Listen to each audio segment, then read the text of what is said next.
Game 3 in Week 6 of the Mid-Atlantic Mauling League Dungeonbowl. It's Los Bastardos de Ratas versus the Orclund Raiderz. The number 1 Orclund Raiderz will be playing at the number 2 Ratas this evening. The Ratas roster not looking good going into this game. The Ratas, of course, a Skaven team. The Orclund Raiderz, an Orcish team. This is going to be classic Blood Bowl tonight. Bash versus Agility. But as we can see, the Ratas are already down a man. And not only are they down a man, they're down Rando, the Gutter Runner. And not only are they down Rando, the Gutter Runner, but he is out of the game with a smashed ankle. That means his MA went down to 8. Is he going to keep him on the roster or not after this game? We will see. I suspect he will. 8's still plenty fast, and he doesn't really have the money to replace him. Even if he rolls a 6 after this game, I think he's going to want to spend that money elsewhere. The Ratas coming in with a TV of 960 right now. That's before they level up Ronnie here. We'll see if he decides to level him up or not. He might want to take the inducement money instead, and he's getting a lot tonight. We'll take a look in just a second.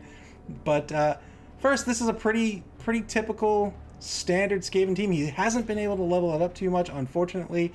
He did take Strip Ball on Robbie here. Strip Ball means whenever he blocks with Robbie and he gets a push or a defender down result, then the player he has blocked down is going to fumble the ball. We saw the Ratas use this against the Vloops to moderate effect. We'll see if he uses it again tonight to maybe a bit more a better effect. Otherwise, level 1 all around the board. 2 Storm Vermin. They have block. They're basically the blitzers. Rita the thrower here, standard thrower. Slowest player on the team is an MA of 7. AV of 3 is the lowest AV on the team. Very fast team, very agile team, but very brittle team with most of the players coming in an AV of 7.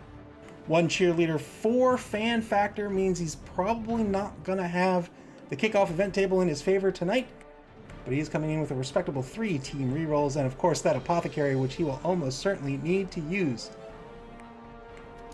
Ratas will be up against the Orclund Raiderz, and right now you can see the TV of 1430 means that the Raiders are giving up at most 470,000 gold in inducement money.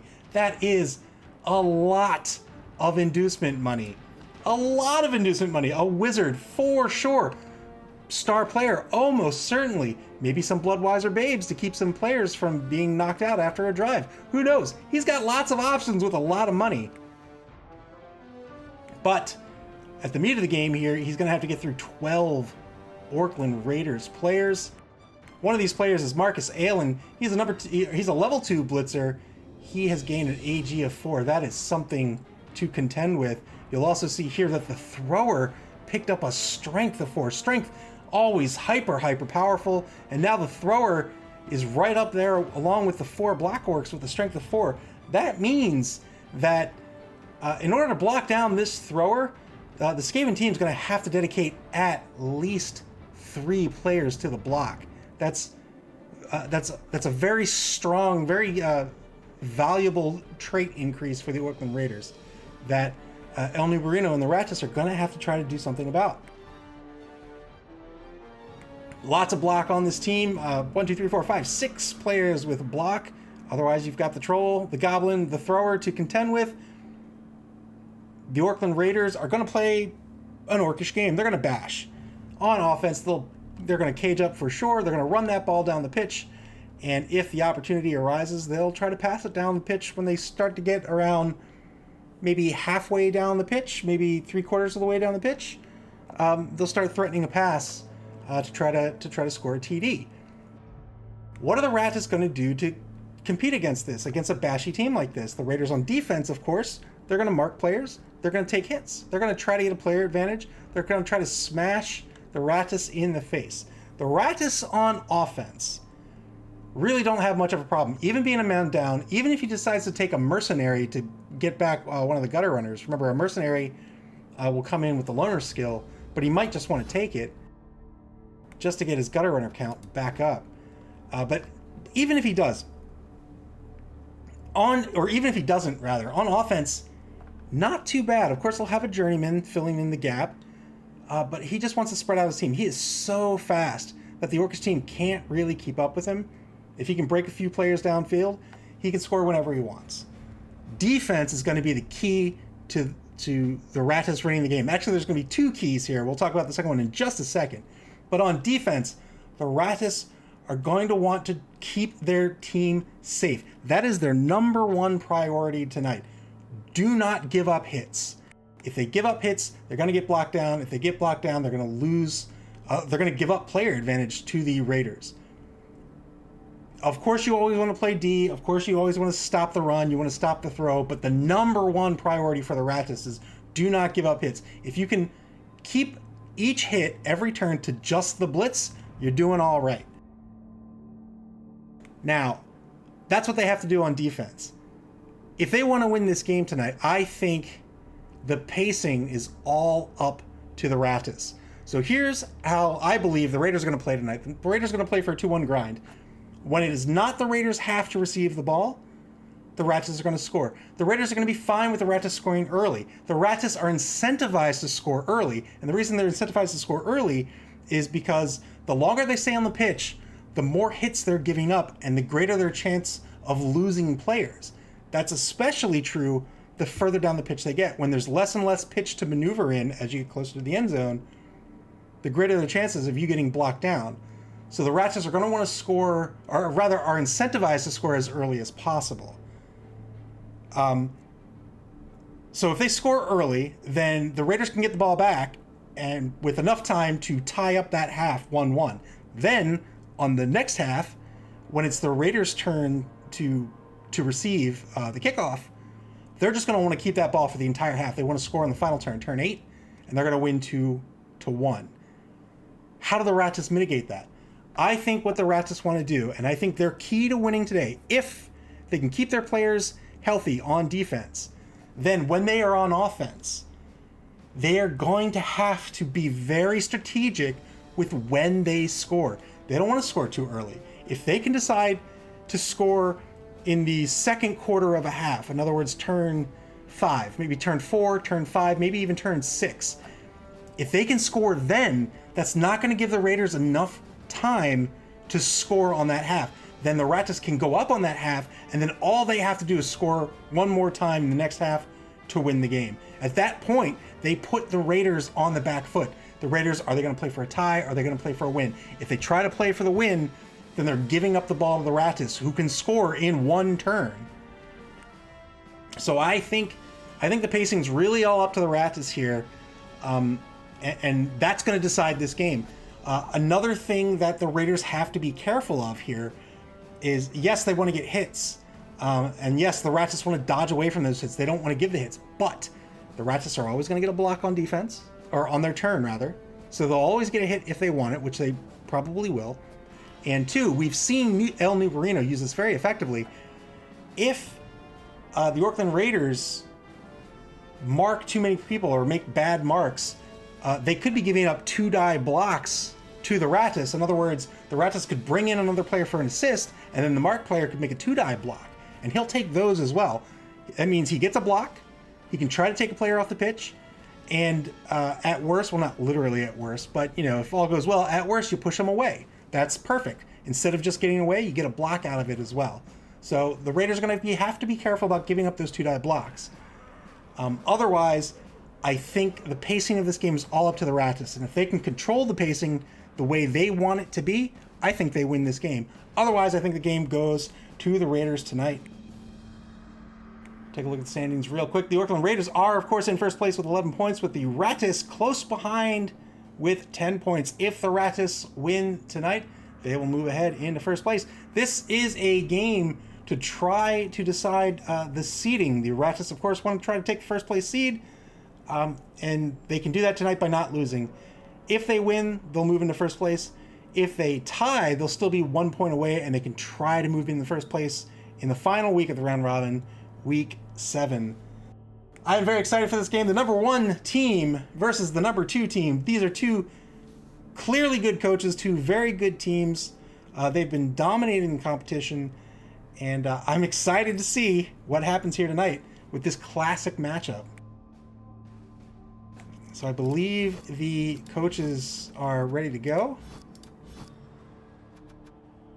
And if they are, we will get underway. Looks like they're in their inducement phase right now. Remember, El Nubarino is getting a ton of money. At most 470,000 gold. If he took a mercenary, less. Well, he will be taking the journeyman, so it's going to be less than 470k. But that's still a ton of money. We are almost certainly going to see him take a wizard. Wizard fireballs are very effective against bashy teams, of course, because they tend to cage up, and that gives you an average of 2.5 players that you can take out for free on a fireball. He could take some Bloodwiser Babes. Bloodwiser Babes will keep his will give for each Bloodwiser Babe that he takes, he gets a +1 on the KO recovery roll before each drive. So that's a way that he can keep some players on the pitch. Very good pick for a fragile team like this. He could take star players as well. He could take a combination of all three. Maybe he takes some TRRs. Who knows?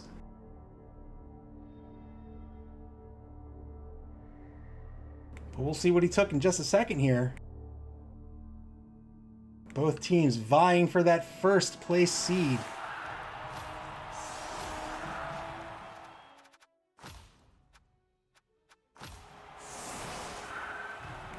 All right, and it looks like the Ratas will be defending first. So the Raiders are going to get this ball and in this first half. So they're going to try to hold on this ball for the entire half.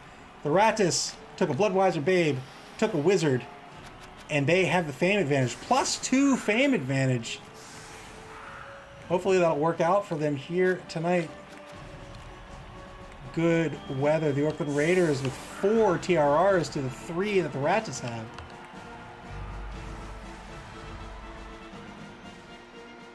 And the Ratas setting up with a 3-man line, of course. They don't want to give away too many blocks here. Setting up with a decent screen. They've moved all their players back a few squares just to try to avoid some of the negative kickoff events, even though they have a fame +2. They've given up the sidelines, but Wenger is almost certainly not going to tempt fate and try to run down the sidelines. And then 2 safeties, of course. Decent setup for the Ratas. The Raiders are going to counter 2 Black Orcs on the line along with the Ogres. Going to try to block down this whole line. Black Orcs, of course, have a strength of 4 versus the strength of 3 across the defensive line here. 2 players back. Even though the Ratas don't have a kicker, he wants to get a receiver on that ball quickly and start moving down the pitch.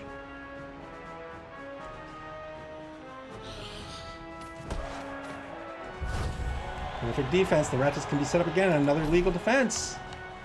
Good opportunity here for the Ratas to save this line. You can see the Orclund Raiders have not given him too many choices here. He's still going to get blocked down by at least 2 of these players, but he can save one of them by taking him off the center position.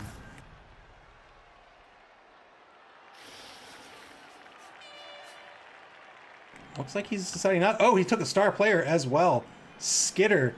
He's got Prehensile Tail. He's got Stab. We saw him use this same star player to great effect earlier in the round robin.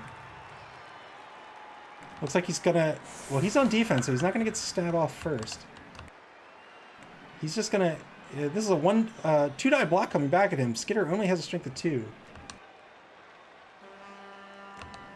We'll see what his intention here is, putting the star player up on the line. If El Nubarino wanted, he could move the center off to one side and then move one of the tackles off to one side as well. And that would save a block. And it looks like he's going to do just that. All right, indeed. So if that whole line's going to get blocked down, it's going to be on a blitz. But he's elected to give up another block here. Decent kick for the Raiders. Not so good for the Ratas. Turn 1 is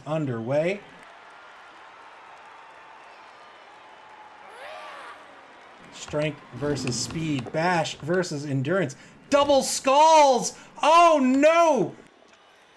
Wenger takes the roll with the big guy first. The big guy has Loner. He rolled double skulls. Spent the TRR. He had to. Failed the Loner roll. And now the Ratas get a free turn.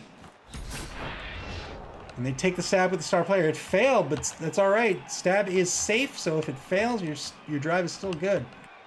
This is why it's very risky to take your first roll with the big guy. They often have a negative trait like Loner, and if you fail, you're done. Your drive's done.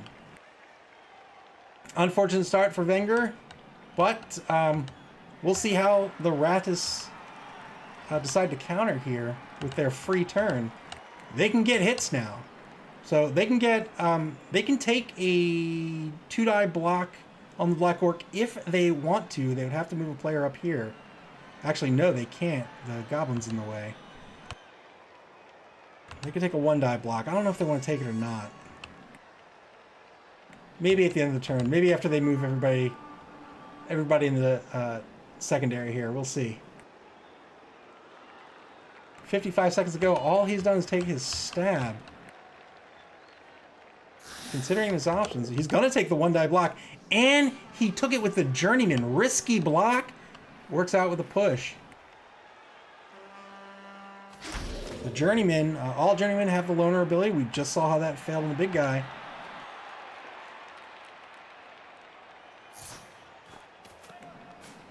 Blitz on the Goblin. Double skulls, he'll have to spend the TRR. And it doesn't work out. Oh no! And oh, Van Drayson gets KO'd for his trouble. And just like that, it is back to the Raiders. The Raiders luck out. 2 bad turns in a row. We'll call it a wash. Well, we won't call it a wash. The Ratas are now down a player. 1 player advantage to the Raiders.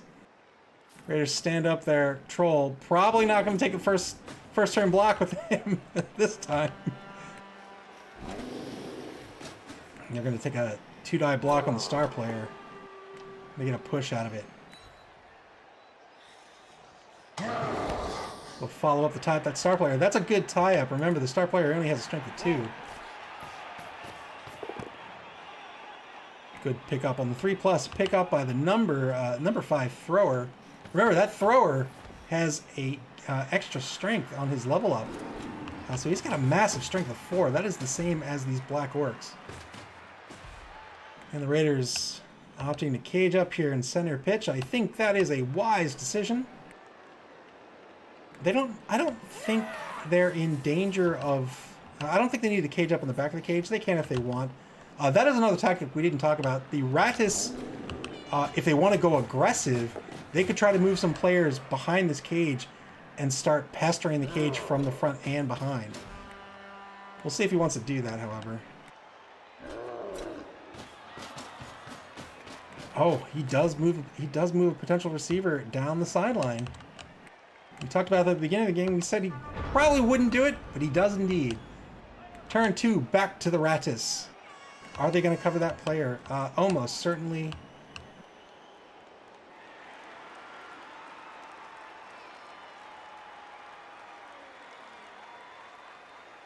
It is a blitzer. He does have the block skill.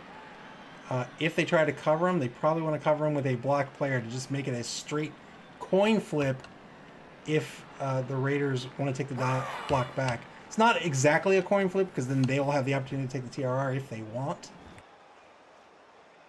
But it might not be a bad trade. And indeed, that's exactly what the Ratas do here. This is good positioning here. 2-die blitz. Good hit on the blitzer. Will he follow up or not? Probably will. Yes, indeed. So that was good positioning. Even if he didn't blitz there, this means that if a block doesn't come back on this gutter runner, which it would have, he's a strength of 2, this number 11 blitzer would have had to dodge. Now, positioning him here means he gets a free dodge into this square here. but it's still always good to position your players in between the player you're marking and the end zone. If you position them behind the player gets a free dodge. Free as in no negative modifiers on their dodge if they want to move towards the end zone.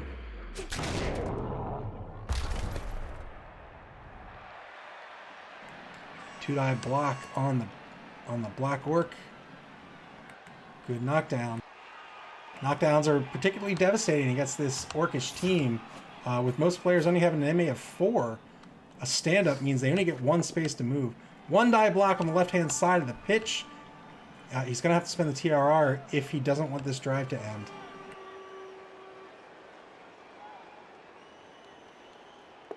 And he spends it. He's down to 1 TRR for the half. It's only turn 2.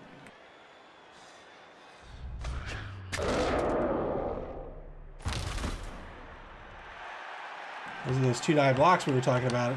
If the Raiders give them up, the Ratas are going to take them. However, they're now down to only 1 TRR. They're going to have 6 turns with only 1 team reroll. And they move a lineman down into the backfield here.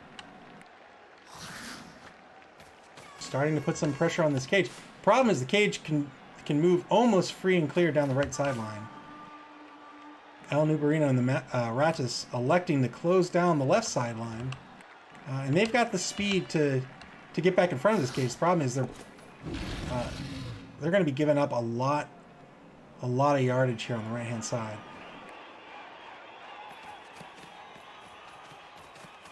Good call to move the journeyman off to the right, try to cover that right-hand side. The blitz may very well go to this lineman here. We'll see what Wenger wants to do on his turn 3. If he blitz down this journeyman, he can move down the right-hand side of the pitch. Unlike the Dwarven team, so the Dwarven teams really get confined when they dedicate themselves to either wide zone. Yeah, so see, it looks like he's gonna move right down center pitch. This is good play, I think. But this Orcish team, while they don't want to have to dedicate themselves to a wide zone, they've got enough movement and strength to sort of wrestle their way out of there. This is also where the Goblin and the Thrower come into play. If they find themselves down a wide zone, but they got players downfield, they don't care. That's fine. They can just pitch the ball. But he's going to keep all options open here and move down center pitch. The Ratas are going to have an opportunity here to close down on this cage. The problem is they got to get a few players in front of the cage first.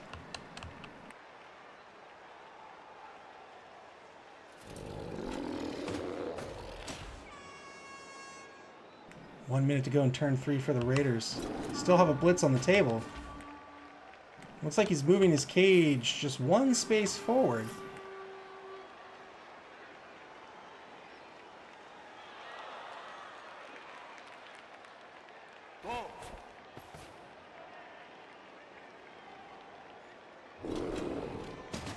Alright, interesting tactics. I don't think this is bad at all. This is going to prevent this Ratas team from swallowing up this cage. And now the Ratas team has choices to make. They probably want to reform back in front of the cage, but now they have 2 things to defend. Yeah, you can see Wenger and the Raiders here are going to tie up as many rats as he can. One die blitz on the right-hand side of the pitch is going to result in a push and a follow-up. Oh, he's going to stay put. He's going to stay put unless he moves his blitzer. Yeah, good. That's a good call, I think.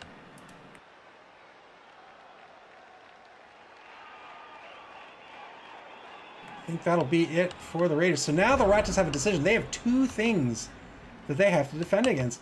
Maybe even 3.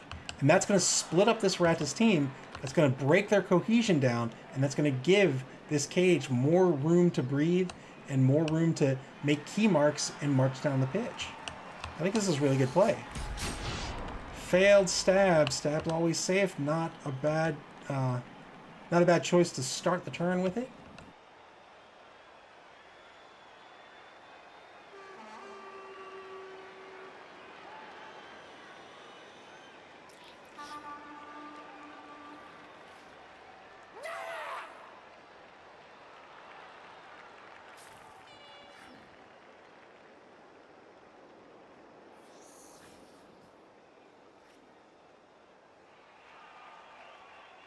A minute 8 to go in turn 3 for the Ratas. Considering their options, oh, they're going to get behind this cage. This is risky, I think.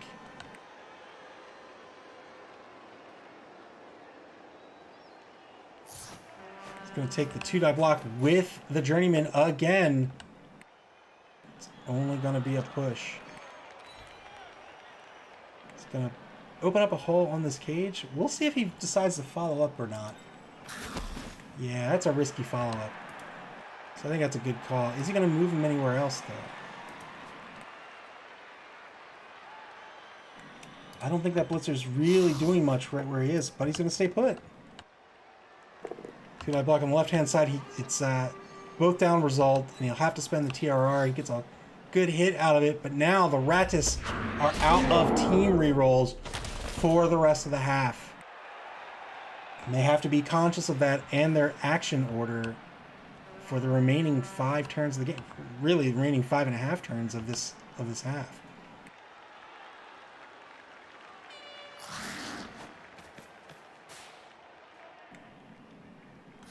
One die block on the Black Orc. Wow, works out. So this Ratas team is taking blocks. The problem is their defense is in disarray. They need to try to defend against this cage. They're gonna have to move some players into a better defensive position. Interesting choice with Robbie here. He can still eat it. It's a 1-die block coming back with the Goblin, but he's gonna tie up that Goblin now. Definitely got to move the number 2 Storm Vermin. Does he leave the number 11 Blitzer alone or not? 5 seconds to go. He moves him right in front of the Storm Vermin. Oh, I'm sorry, in front of the Blitzer. Turn 4 for the Raiders. Final turn of the first quarter for their team.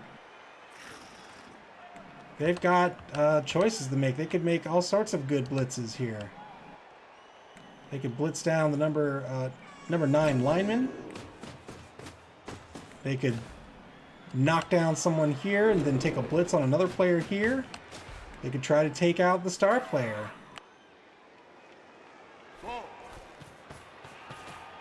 Orclund Raiders cage moves past the center line in turn 4. This is good pace. Very good pace for them.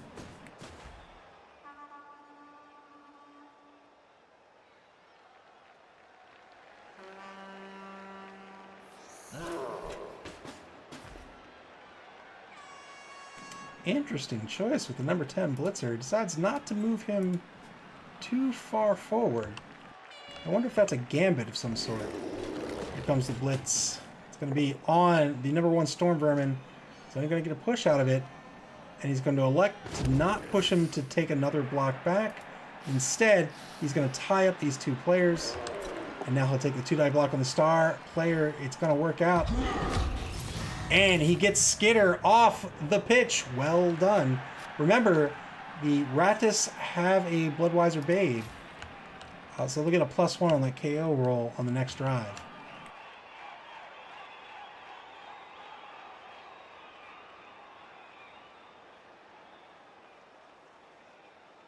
One minute to play here for the Raiders. They have a few choices left. They've got a player to stand up.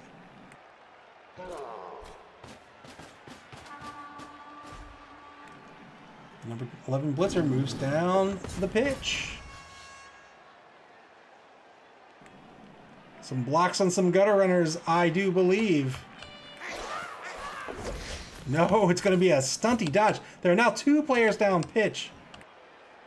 The Raiders have a solid running game going right now, and they've got a solid passing threat as well.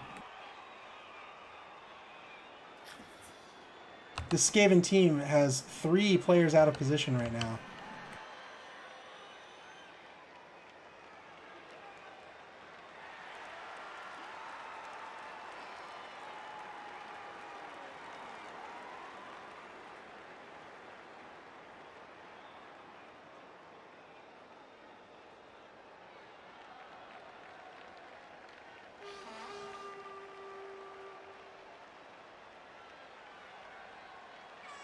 5 seconds to go. He's deciding what to do with this blitzer.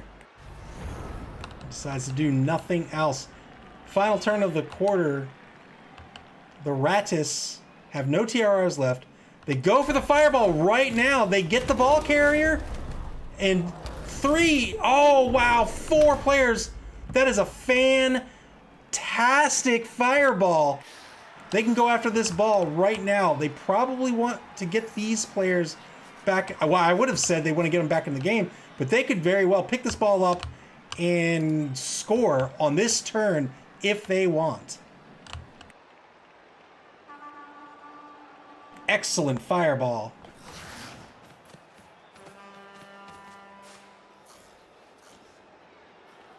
Are they going to try to pick this ball up?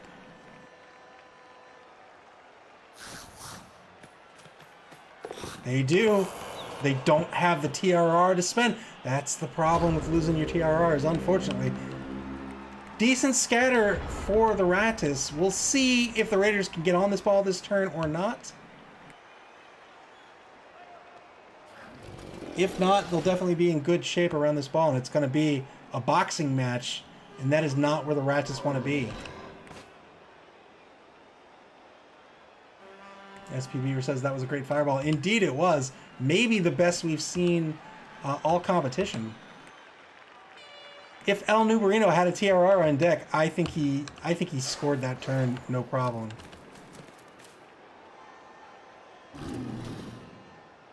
Oh, the troll fails a really stupid roll.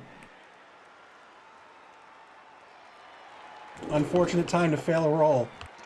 2-die block by the number 4 Black Orc against the number 11 lineman on the back left corner of the cage. Good hit, and it's a KO. Stuart Little has been KO'd and sent off the pitch. We'll see if the Apothecary is used. He is not. He's going to rely on that Bloodweiser Babe that he picked up to try to get all 3 players back on the next drive. Orclund Raiders now have a 3-man player advantage.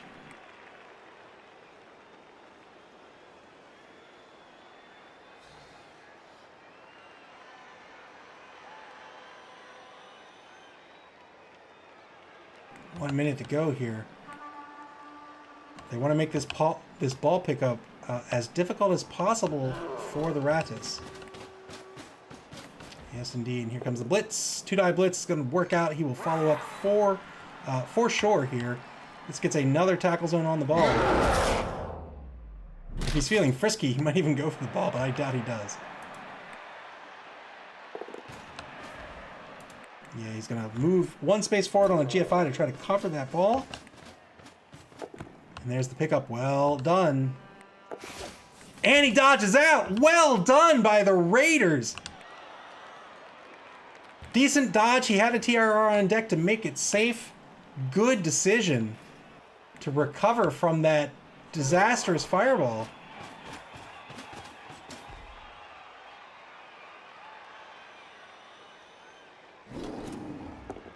Two-die block by the number 1 Black Orc.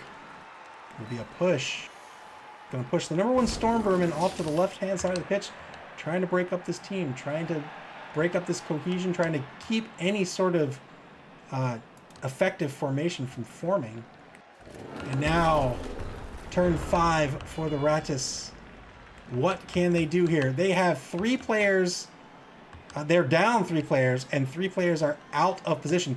They really should move these three players first before doing anything else.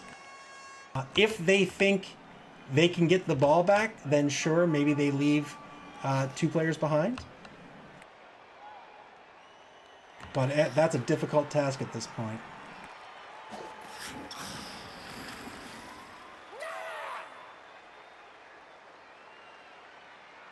Number 9 lineman stands back up. He is tying up players. He is going to eat a 2-die block coming back. But I'm not sure what else the Ratas do here. I think they've got to dodge players out and try to reform in front of this cage. I think that's our only real option here.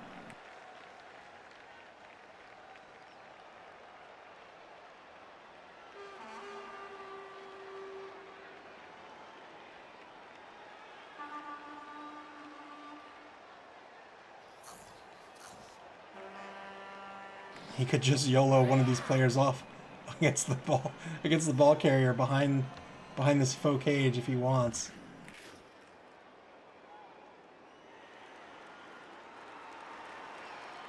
"35 seconds to play." El Numerino making decisions. It's going to get an assist on something. It's going to make it a 1-die block. It's a good block. And he gets a KO. Well done. Askar, break your face, is off the pitch. Neopoth will not be spent. 2-player advantage now for the Orclund Raiders. And now El Numerino might actually try a 1-die blitz. Yes, indeed, on the ball carrier. Here we go. No TRR. Doesn't work out, unfortunately. Solid attempt, and he gets KO'd for his trouble. That's the problem with the risky blocks. When they don't work out, you only have an AV of 7. Back to a 3-player advantage to the Orclund Raiders. Orclund Raiders with 3 turns left to score. Plenty of time. 3-die block by the troll. Only going to be a dodge push, unfortunately, against the gutter runner. A defender down result only results in a push if the defender has the dodge skill.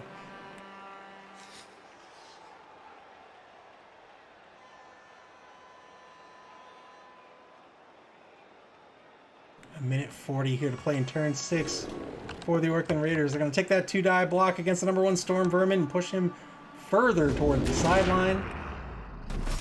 The power of the Black Orcs.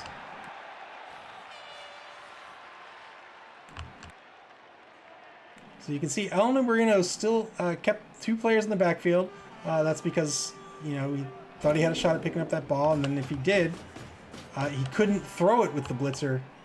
But he wants to keep players in the backfield to try to score if possible. But at this point, I think he wants to get these players back into the game on defense. 3-die block against the #9 lineman is a clean hit. Whose skull is that? Yikes.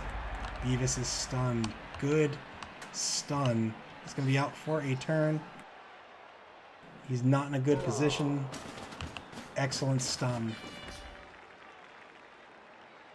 Wenger and the Raiders are going to cage up on the in the left wide zone here. Sitting pretty here with 2 turns left to score. Plenty of time. The Ratas have been all but left behind in the dust. Can you believe it? That block results in a push on the #5 gutter runner.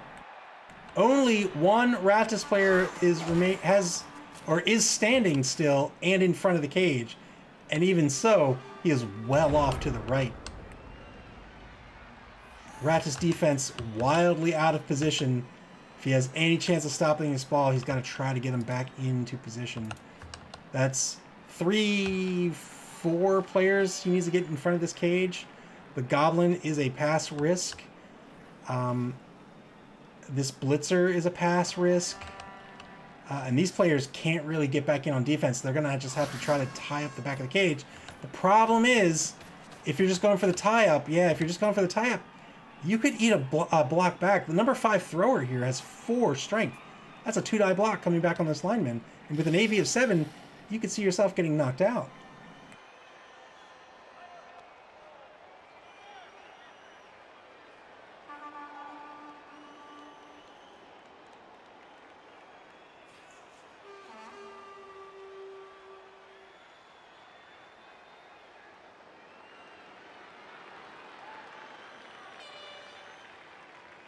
One minute to play in turn 6. El Numerino, considering his options, what he wants to do here. I think he needs to regroup as best as he can. He's got to make those dodges. He doesn't have the TRRs, unfortunately. But he's got to do it nonetheless. He's going to take a blitz. 1-die blitz on the #5 thrower is not going to work out. And he gets injured. Yes, indeed. That's the problem. AV7. No long-term effect, but he will be out for the next game, unfortunately. And that's the end of the turn for the Ratas.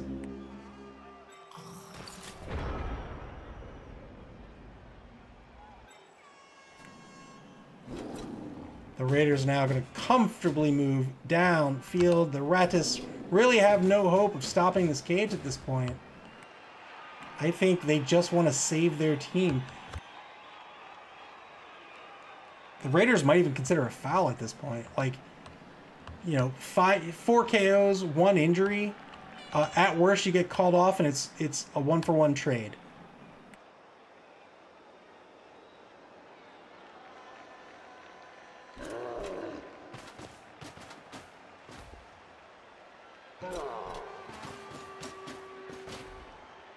The only saving grace for the Ratas here is that they're going to get the ball back in the second half. But remember, the Raiders are going to be playing for that 2-1 grind. Not so much a grind at this point, seeing as they're going to give the ball back to the Ratas. But they're going to try to win 2-1. Move the Goblin down pitch, partially to keep him safe, partially to maybe throw it, maybe. No reason to, but it does get him out of harm's way. Double Skulls results in a TRR spent. Trying to take a gutter runner off the pitch. Doesn't work out. But the stun doesn't matter too much at this point. Got another block to take. It's a 2-die block coming against this gutter runner as well.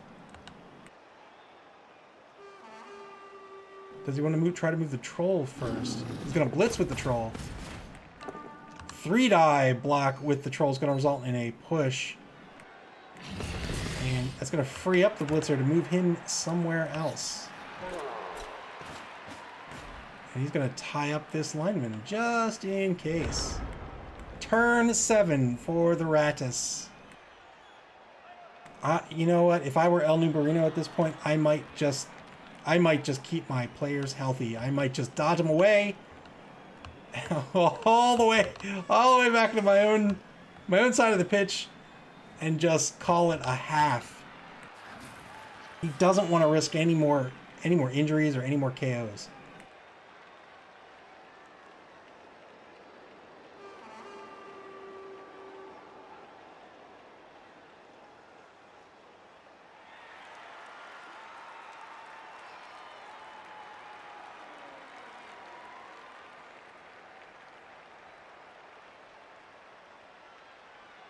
El Nubarino deliberating, deciding, do I keep my team safe or do I just go for it? You only live once.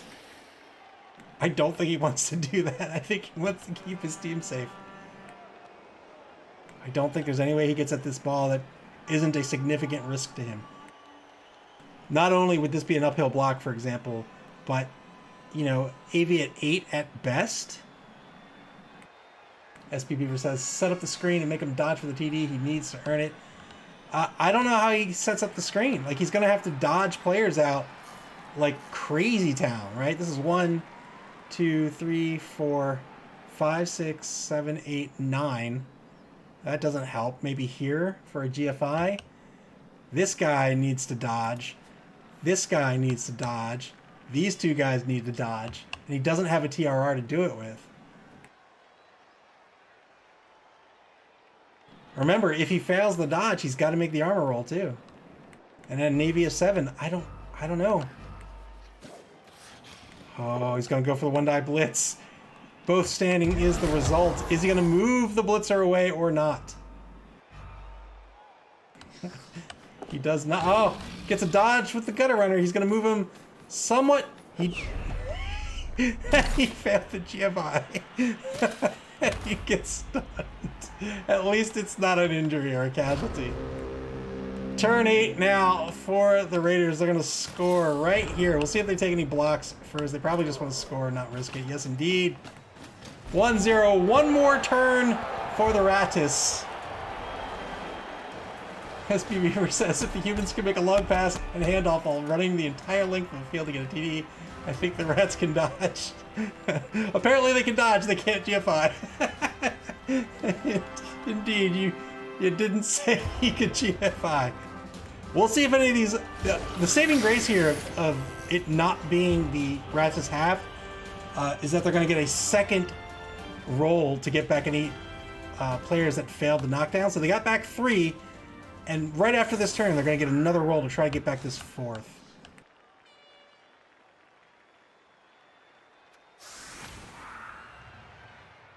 So they're only going to be down a man here. They're the only ones doing anything. So there's really nothing to do but put everybody on the line. Well, unless you're afraid of the kickoff event. But if you want to try to tie it up, put everybody on the line and just try to book them downfield, get a decent kick, get a wild throw to a TD. That's just hoping the kickoff event goes in your favor. And indeed, you'll see the Raiders defend against this by just screening out the entire pitch.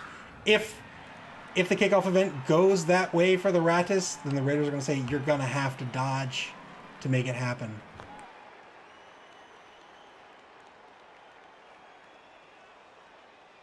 We see that Ratas thrower come onto the pitch.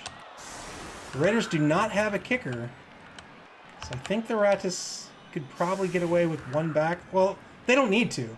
They can put two back. They can put more than two back if they want. They just need to have enough people on the line, so if the kickoff event goes in their way, they can book them downfield and then pass to a run, and then pass on their turn downfield to then score. I don't think they want to take any blocks. These are got to be black corks. Yes, indeed. They don't want to take any blocks at all, I think. They've got to put 3 players on the line, but I don't think they want to take the blocks. The worst will be if an extra turn comes up on the kickoff event table. It's going to go heavy to the right. I think he really wants to put everybody on the line, so we can get as much movement as possible in case things go his way. Especially these gutter runners. I think these gutter runners want to go on the line.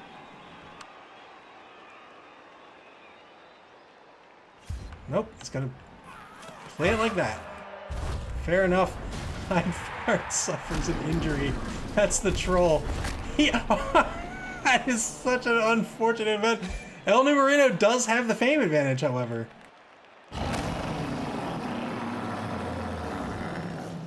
Oh, it looks like he tried to spend the apothecary. Nope, didn't spend the apothecary. Regen worked out, so he's not going to be injured. He's just going to be out.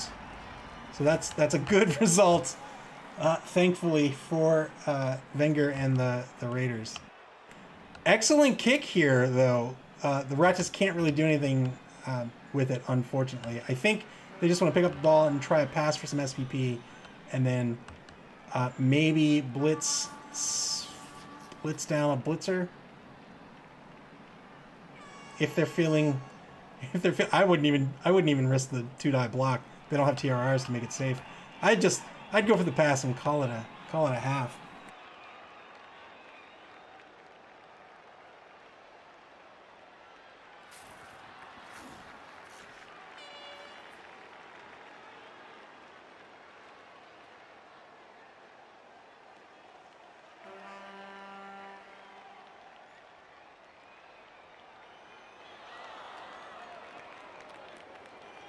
They don't want to pass with the star player, though. They want to pass with somebody who's actually going to stay on his team.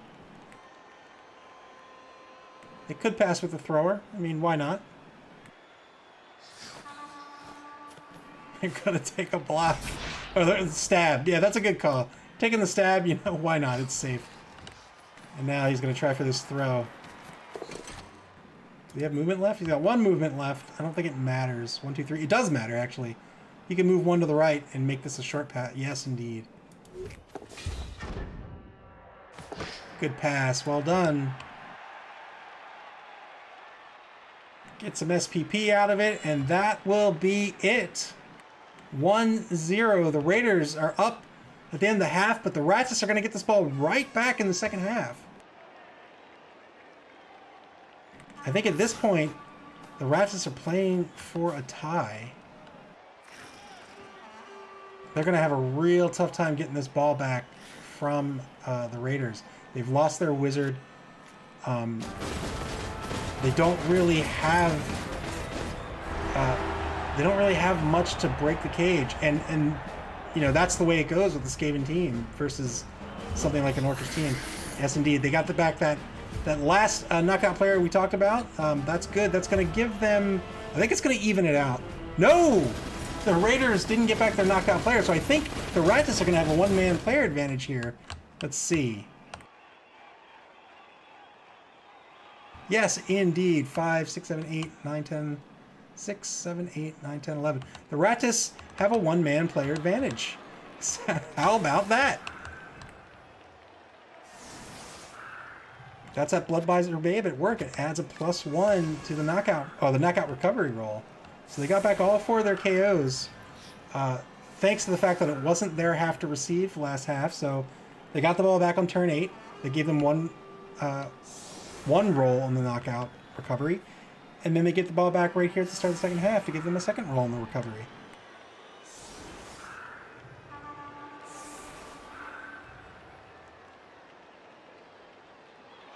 So now they're going to have to be a little more careful here. Oh, wow! Oh, right. I was nervous. I was like, the Ratas set up exactly the same way. But no, of course not. The Raiders are on defense, so they set up first. The Ratas now get to counter here. Raiders with a little more of a traditional defense here, a 3-4 defense. Looking pretty good. It does give the Ratas a target to blitz if they want it. But if they score too early, they're in danger of losing 2-1. So the Ratas really need to stop from scoring until turn 12, 13, or 14. And that is a tall order without losing all of your players. Ratas are going to go strong right.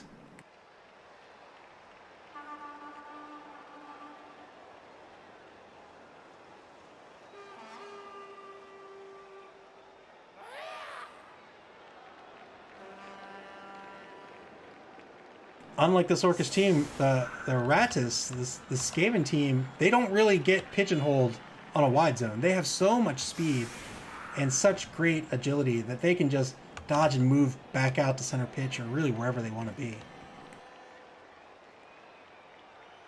That's why an effective defense against them is a screen, and that's why you see this screen here by the Raiders. They have 2 players in the safety position just to protect against a rat that breaks through. Cheering fans, the Ratas are going to get a desperately needed extra team reroll, +2 fame, working out for them. And now it's 4 rerolls apiece. We'll see if the Ratas can hold on to these rerolls this time. I don't think they want to play as aggressively as they did in the first half. Stab first, stab fails. Not getting the stabs out of this star player that he's looking for, unfortunately. Probably wants to position his team first before picking up that ball. And he still has a blitz to take.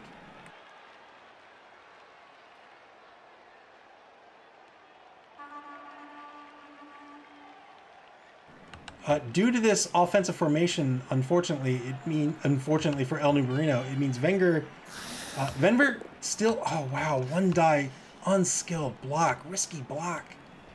Gets a push out of it, it works out. Wenger still needs to be worried. He still needs to protect the whole pitch here, but he might feel comfortable pulling some players back to the right. 2-die block against number 4 Black Orc. It's going to be a clean hit. Looking to take somebody off the pitch. Doesn't happen this time. But that Black Orc is only going to get 1 space of movement when he stands back up.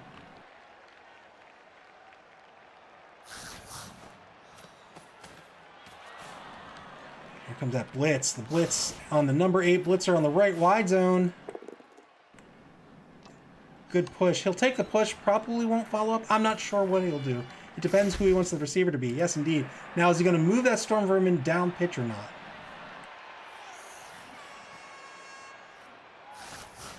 He doesn't. He leaves him be. And he's setting up a decent line here on the right-hand side of the pitch. The problem is that makes it a lot easier for Wenger to start pulling right. And El Nubarino does not want to get into a boxing match with this team. Finally, the ball pickup. Good pickup with a Nat 6. Goes to the handoff to the gutter runner. Good handoff. Now the gutter runner is going to move up pitch.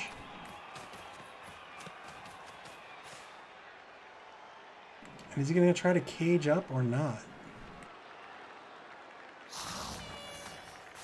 Looks like he is trying to cage up. Trying to play an orcish game here. The Skaven team doesn't really need to cage up so much. Typically what they do is they spread their team out. And that just gives them so many options to pass or run. But they're going to try to play an orcish game here. So they're caging up on the right-hand side of the pitch, right in the right wide zone. That's going to give Wenger the freedom to collapse down on this cage. He does need to be careful of a couple of these players breaking free. But otherwise, all of these players back here can shift right. He can take a 2-die block on this star player just to kick things off.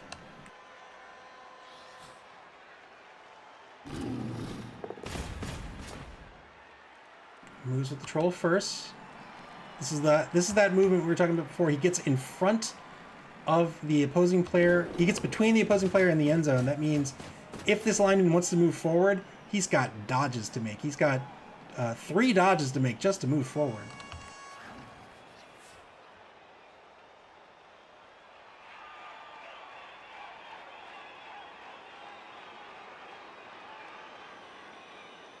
And you can see Wenger did indeed start to shift players to the right. He's going to move the goblin out left. He's afraid. He's afraid of players moving out left. I would have thought he'd take this block on this star player.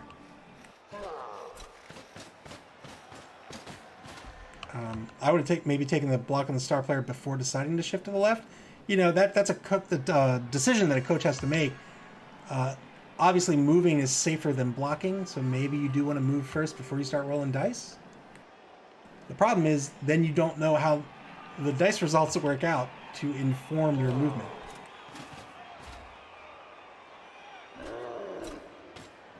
And you're shifting his defense in front of this cage.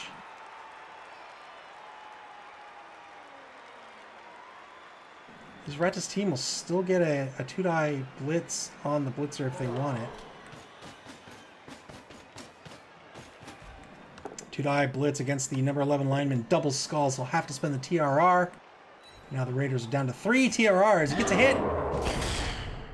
Doesn't get anything good out of it. He gets a stun, which is okay. Stuns are always pretty good at the beginning of a half. But he was looking for more. Moves the number 5 safety over to the right-hand side. Finally takes that 2-die block on the star player. It's a clean hit. And takes him out. Skidder is KO'd. Will the apothecary be spent or not? I don't think he can be, actually. It's a KO after all.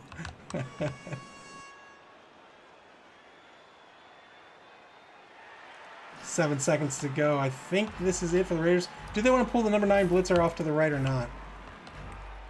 Looks like they decide. Yeah, they decide to. I think that's a good call. Really no threat in this left wide zone anymore at this point. And now the Ratas deciding to cage up in this right wide zone have given this Orcish team an opportunity to collapse down on it. And the Ratas have decisions to make. If they want to continue going down the right wide zone, they are going to get busted up for it. They might be able to score, but it's still pretty early. Even if they score in turn 11, even turn 12, it's still pretty early, and they're going to eat some blocks for doing so. I really think it would be in their best interest to spread out. It's kind of hard to do with the position they're in at this point. 2-die block. Good hit. Doesn't follow up. I think that's a good decision. This lineman's only going to get 2 MA to get back on the cage on turn 10 for the Raiders. What is going to happen with this thrower? Does he want to move him out left and just get him in position for a cheeky pass?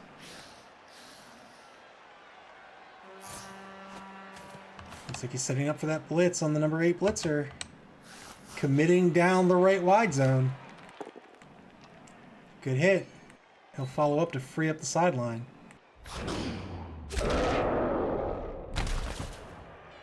Alright, so he's opened that hole. If he's going to run down it, he can. But, man, is he going to pay for it next turn. He might be able to score the turn after that, but he's going to take some blocks along the way.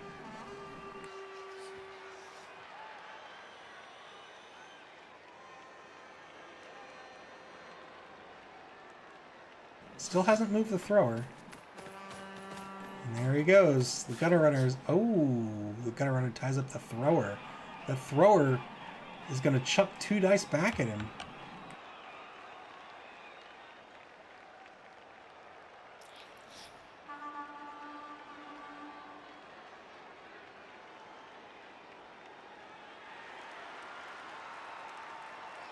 "20 seconds to play in turn 10 for the Ratas." Yep, committing down that right wide zone.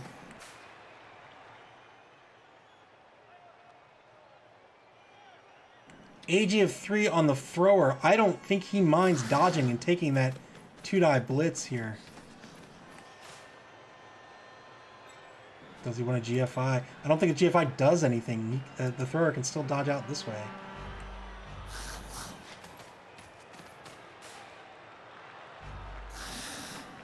One die block on the Black Orc by the journeyman lineman. Going to result in a push. A push and a follow-up. And that journeyman's going to eat some dice going back. Finally, the thrower moves down pitch. Turn 10. The Raiders are going to take those blocks they've been given. Yes, indeed. Here comes that 2-die blitz.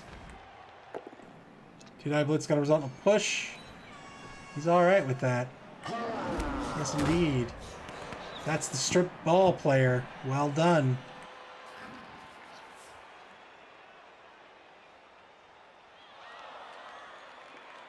On a push or a defender down result, the ball gets fumbled out of the hands of the ball carrier. 2-die block on the gutter runner. Gonna push it on the ball, see where the ball scatters.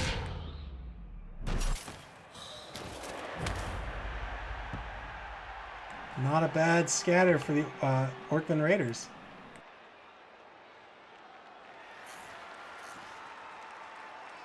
Lots of blocks left to take.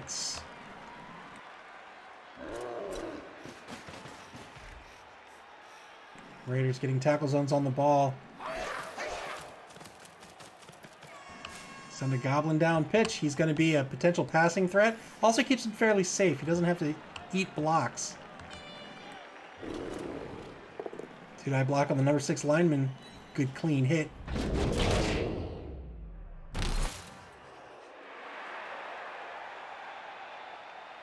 And now a few players to get back into position here. However, the Raiders see fit.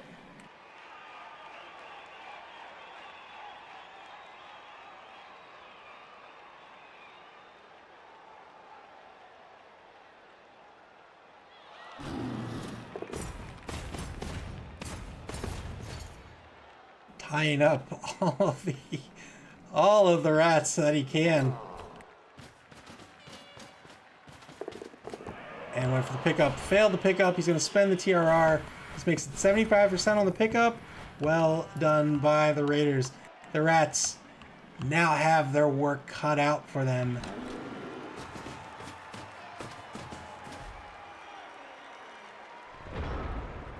Turn 11 for the Rats. What are they going to do? They don't have any assists. Everybody's tied up except for the thrower.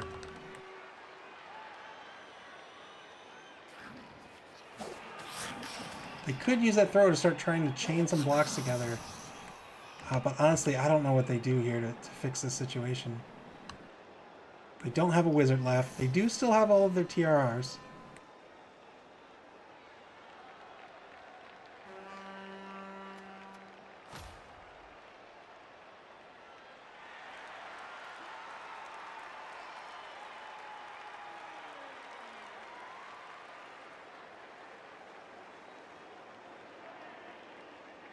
El Nubarino considering his options. Trying to formulate a defense here. Takes a 2-die block way downfield. It's going to result in a push against the number 12 lineman.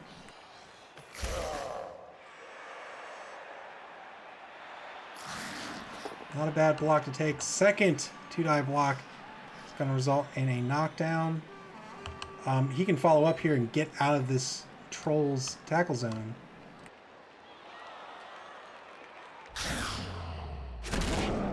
Looks like he stays put. Is he going to get an assist on a block? I don't think so.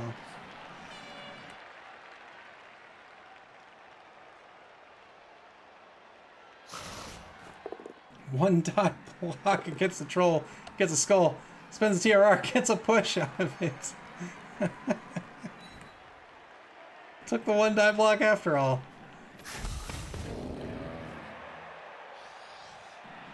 Frees up this number 9 lineman. Is he going to move him on the ball carrier? He does indeed. 1-die block. Skulls, unfortunately. And that'll be it for the Ratas. And now, the Raiders are going to take some blocks. Turn 11. Number 4 lineman is going to eat some grass here. Oh, he lucks out, gets a push. He'll get another block on him almost certainly here.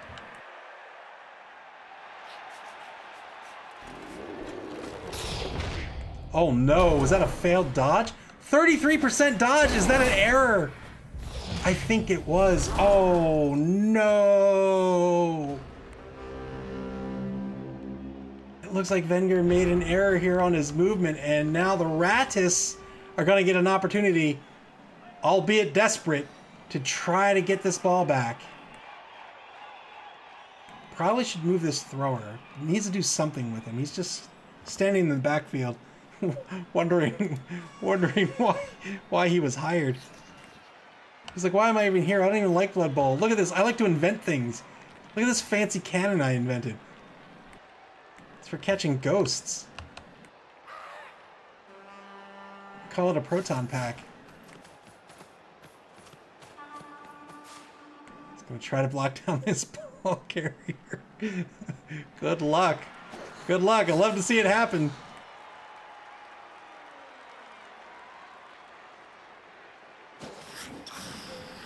One die block, and it works out. Is he going to move on to the ball or not? He does. We'll see where the ball scatters. He cannot catch that.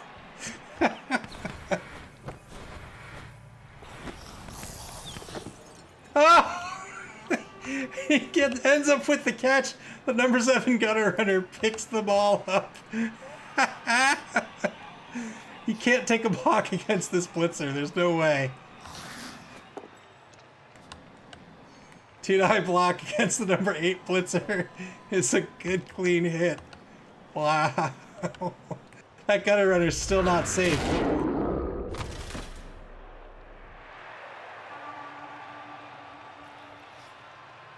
One minute to go here.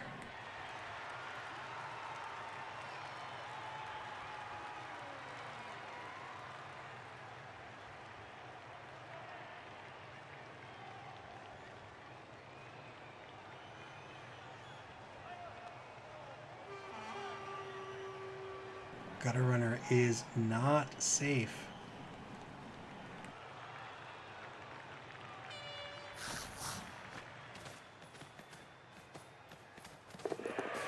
Wow, moves the journeyman down pitch finally. All right. There's a passing threat. There's another player at least back into the play. Still 2 free players to do something with 23 seconds left. Now the thrower is going to assist on a 2-die block here. It's going to result in a push. It's going to push this lineman further out of play. Fair enough. Is there any way he gets the Storm Vermin? I think maybe the Storm Vermin goes up here. Well, he can't. Let's see. One. He'd have to dodge a lot.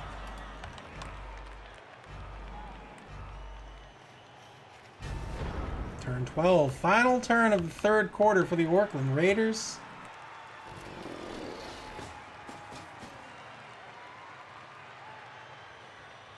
What block is happening first?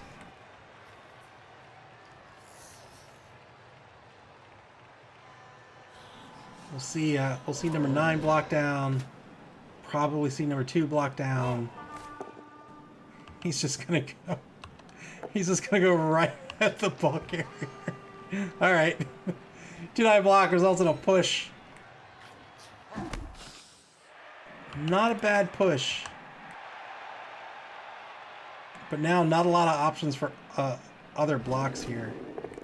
Yeah, 1-die block with the black work. That's going to result in a chain push.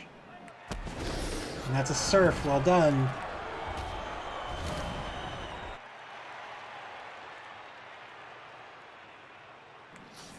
So that's 1 a pop, I think?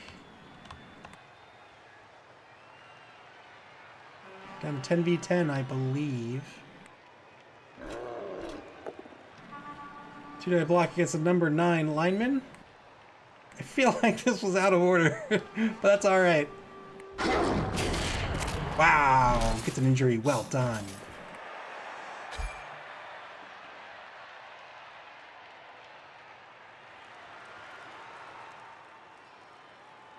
The apothecary is not used. El Nubarino holding on to that apothecary. Both teams still have their apoths.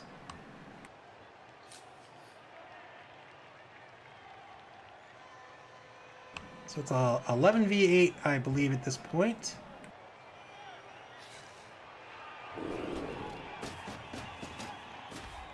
(11v7). Wow.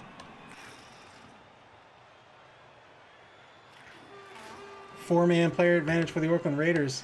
Really not a whole lot that the Ratas can do here. They could go for a YOLO pass to this lineman if they want. I mean, I don't know what else they do.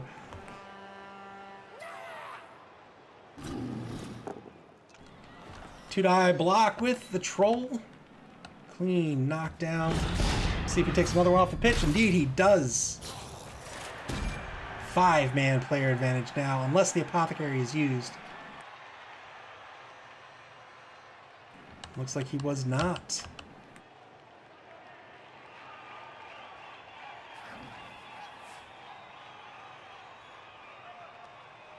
No, that's a 4. It's 11v7 now, so 4-man player advantage.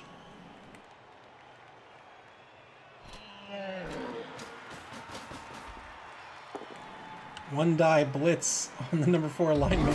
It's going to work out with the block skill. And he gets an injury out of it. Now it's 5 men. Finger says, you want 5 men? I'll give you 5 men. Here you go. Is the apothecary going to be... Oh, it's a fractured leg. I think he does want to spend the apothecary here. Oh, but he doesn't. He's going to hang on to his money, but that means he loses another player.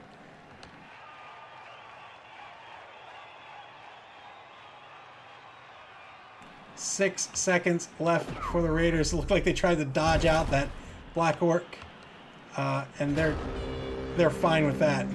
And now, fourth quarter, the Ratas have some decisions to make. I think they just try to pass this ball and hope for the best.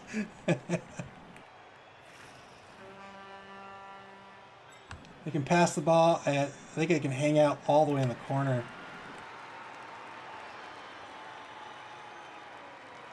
Yeah, pass the ball. They can hang out in the corner for another turn, and then that would if it works out, if the pass works out, that would tie the game up, and I think it would end in a 1-1 tie.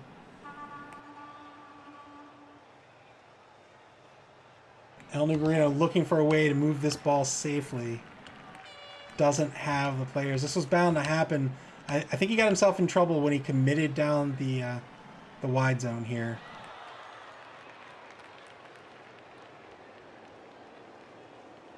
It allowed Wenger to just take a lot of blocks, and take them he did.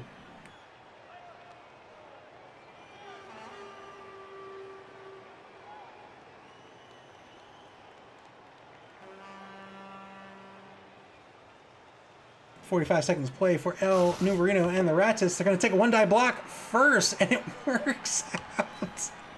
Holy moly.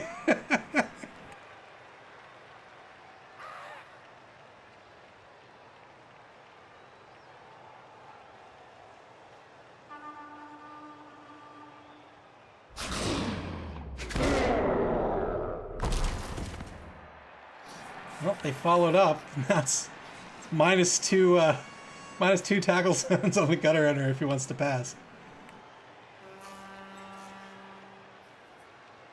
If he wants to run, he's got 3 dodges to make. One's a -2, one's a -1.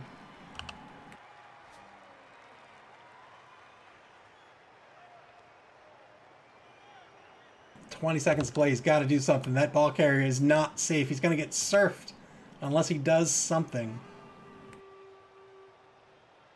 10 seconds. He doesn't really have the players left on the pitch. He either needs to run or throw, but he's got to do something. Oh, wow. Whoa! Holy what? Passes back to the thrower. The thrower's going to pass. He's going to fail the pass.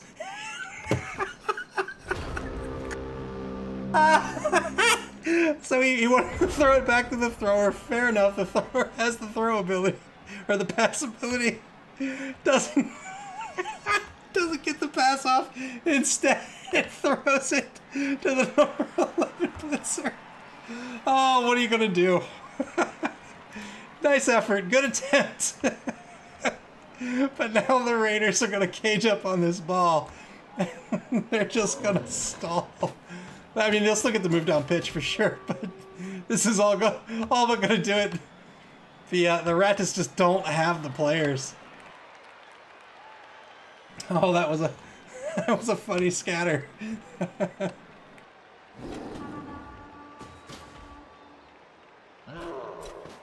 Dodges back to pass. Hands off to the thrower. The thrower throws the ball back to the team that he dodged away from.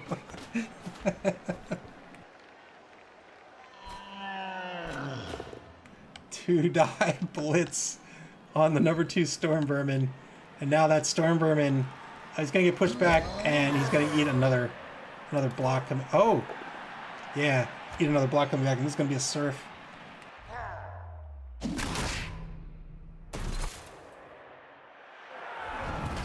Well done.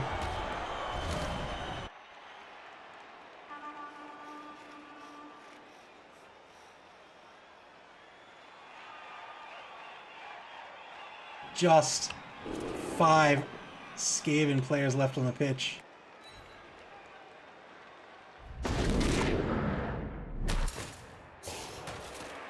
And one of them has just been stunned. Rocky the rodent has just been stunned on the left sideline.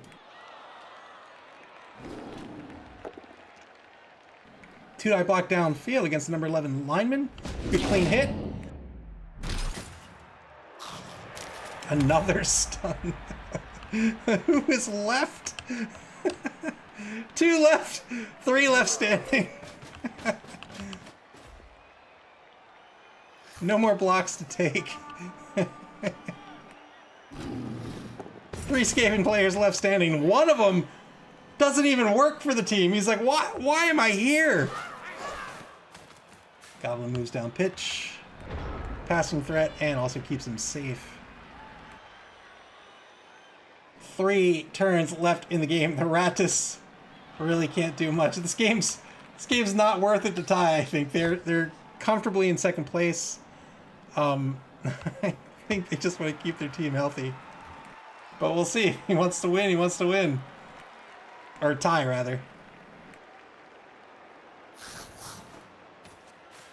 1-die blitz doesn't work out. He'll spend the TRR. Double skulls.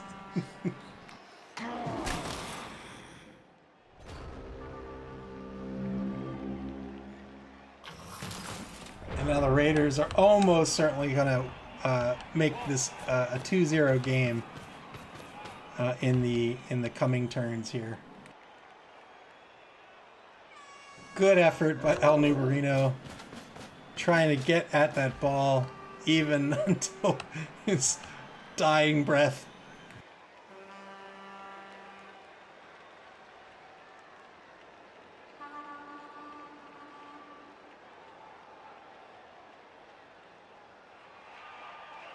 Clear the pitch. Clear the pitch. Take them all down. I want to see a clear pitch.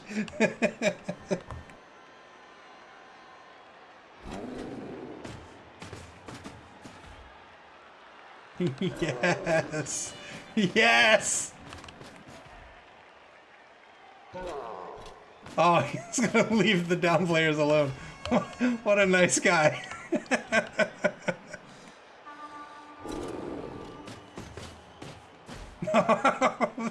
There you go. Perfect.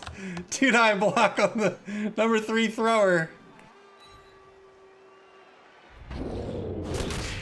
Doesn't take him off the pitch. Boo. Boo. 2-die block. Guess it got a runner. It's going to take the both down result. Oh, the wrestle skill. Nice. Wrestle skill keeps him alive. Well done. That's the end of his turn anyway. Turn 15 for the Ratas.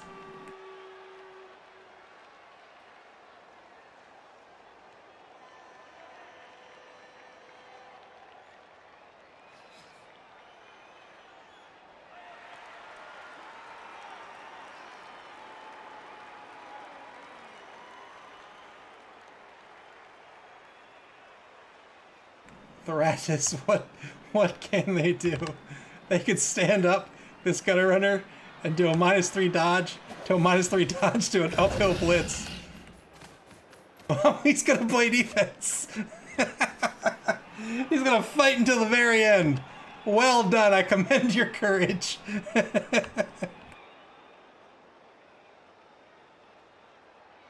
One TRR left for the Ratas.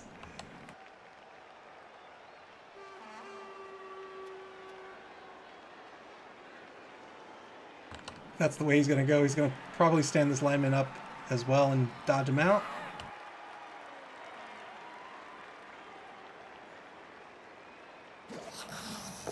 Yes, indeed.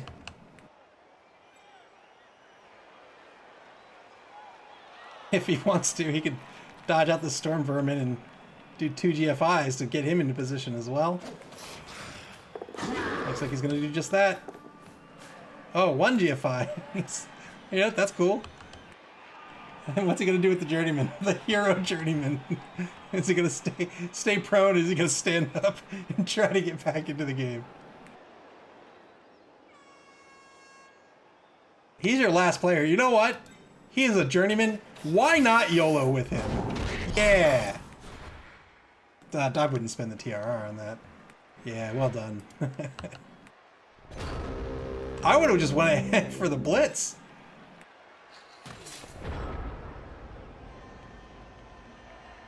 Who cares if he gets beat up? You'll never see him again.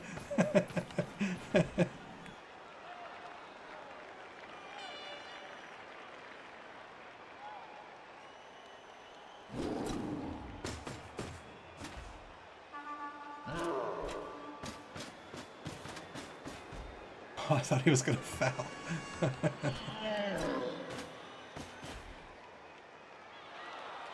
The Raiders taking all their safe actions first.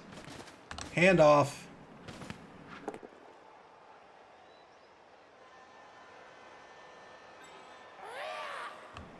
So this all but guarantees the throw to make it 2-0. He'll throw on turn 16, provided he can.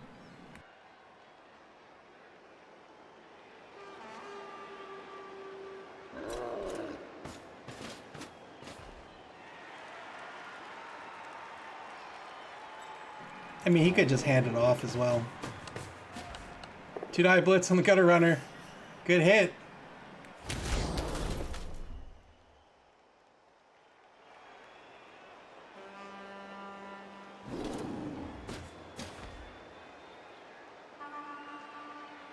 Gonna tie up the lineman. Blitz is already spent. Moving that really stupid troll around. He doesn't have an ally around at this point. Final turn for the Ratas. Doesn't have an ally. It means his next roll is a 50-50, but who really cares at this point? He's just there to tie up players.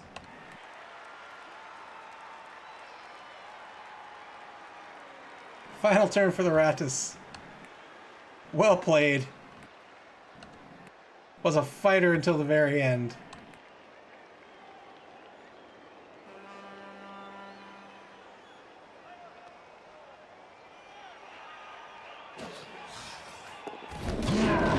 He tried.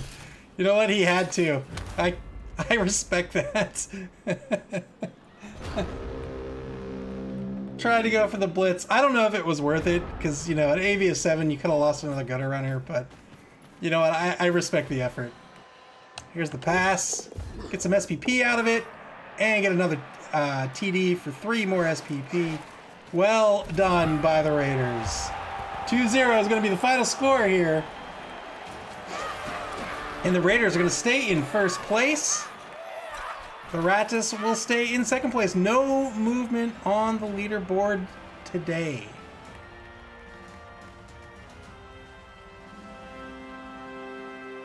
And that's going to do it. 2-0 is the final. Good game. GG's to both coaches. 17 armor breaks by the Orclund Raiders. Yikes. Orclund Raiders completely dominating the pitch tonight. They were in possession of the ball almost the entire game. And you can see that. Look at this. 18 SPP that they've earned tonight. 7 for the Ratas. Oh my goodness, 18. Dice roll for the Ratas. D6 die roll. You can see a whole lot taken and just about even. Maybe a little smidge positive. Whereas the Raiders really took a good amount of D6 rolls themselves, and also looking just about even. If you look at the block dice, the Ratas not making too many blocks, of course, being an agile team. That's looking about even, just a touch negative, but really within variance. And then the Raiders, not too many blocks, all things considered here. And they were a lot more negative than I would expect. It's still not too bad. It's squarely negative, but not too bad. Now, but all in all, a good game, well coached, and no movement up the leaderboard. So the Raiders are going to go up 3 more points. We can take a look at the standings real quick here. So they're going to shoot up to 14 points. Nobody can catch them at this point. The Raiders are locked in the first seed going into the semifinals of the Dungeonbowl. There's going to be one more game in week 6, and then one more week in the round robin, and it is a shootout for the final 3 slots between the Ratas, Purplest Passion, Walmart Death Machine, and the Baltimore Vloopa Dupes. Exciting week 7 coming up. One more. There's going to be one more game in week 6.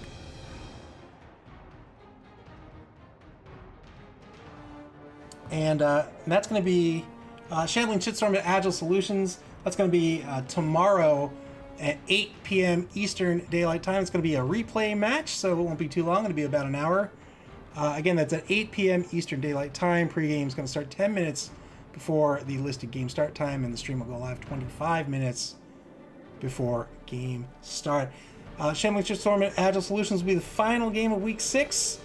And then one more week to go before the top 4 cut, before the semifinals of the Dungeonbowl, where the top 4 teams will move on to a single elimination bracket.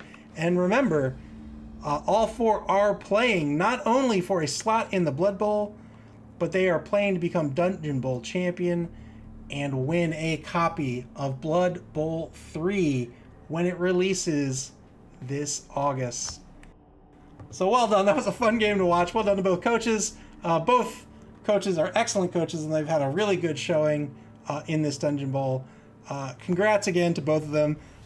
There was a winner and a loser tonight, but they're both, these teams are first and second place. There's really not much more you can ask for as a coach here. So good game, fun game to watch. We will see you here tomorrow night at 8 o'clock p.m. for the final game of week 6. And I'll see you there. I hope you had fun tonight. I know I did. Take care, guys.